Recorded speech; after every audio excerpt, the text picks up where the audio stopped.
हैदराबाद की एक यूनिवर्सिटी में रोहित वेमुला पीएचडी के छात्र थे। 17 जनवरी 2016 को जो है कि उन्होंने सुसाइड कर लिया। रीजन क्या था कि जातिगत भेदभाव। और दूसरा, पायल तड़वी मुंबई के एक एमबीबीएस कॉलेज में यह मेडिकल की पढ़ाई कर रही थी। वहाँ पे इनके कुछ सीनियर्स महिला डॉक्टर द्वारा जो है कि जातिगत भेदभाव और टिप्पणियां की गई। इन्होंने भी 22 जनवरी 2019 को सुसाइड कर लिया। अब इनके सुसाइड के बाद में ये मैटर गया सुप्रीम कोर्ट में। सुप्रीम कोर्ट ने यूजीसी से कहा कि आप नए नियम बनाइए जिससे कि एससी, एसटी और ओबीसी के छात्र जो ऐसा कदम उठा रहे हैं वो ऐसा ना करें। यूजीसी ने कुछ नए नियम लाए। अब उसी नए नियम का विरोध जो है कि जनरल कैटेगरी के विद्यार्थी कर रहे हैं और कई सरकारी अफसरों ने तो जो है कि इस्तीफा भी दे दिया है।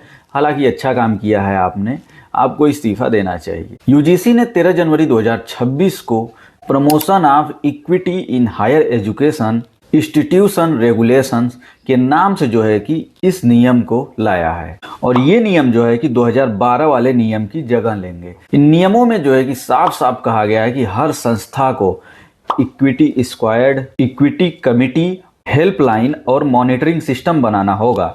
अगर यूनिवर्सिटीज या कॉलेज ऐसा नहीं करती हैं तो उनकी मान्यता को रद्द कर दिया जाएगा। अब यूजीसी के लाए इस नियम का क्यों विरोध हो रहा है? यूजीसी के लाए इस नियम का विरोध इसलिए हो रहा है कि जो झूठी शिकायतें हैं उनका हम कंप्लेन कहाँ करेंगे और बिना सबूत के जो है कि झूठे आरोप लगाए जा सकते हैं। और सबसे बड़ी बात तो यह है कि इक्विटी कमेटी में जो है कि किसी भी सामान्य वर्ग के होने का कोई भी जरूरत नहीं है, या फिर वो हो सकते हैं, नहीं भी हो सकते हैं, ऐसा यह नियम है। तो यूजीसी के इस नियम से जो जनरल कैटेगरी के लोग एक तरीके से विरोध प्रदर्शन कर रहे हैं। हालांकि सभी को विरोध प्रदर्शन करने का हक है, अधिकार है, मगर आपको उस समय भी विरोध प्रदर्शन करना चाहिए था जब दलित वर्ग के छात्रों के साथ यह दुर्व्यवहार हुआ था।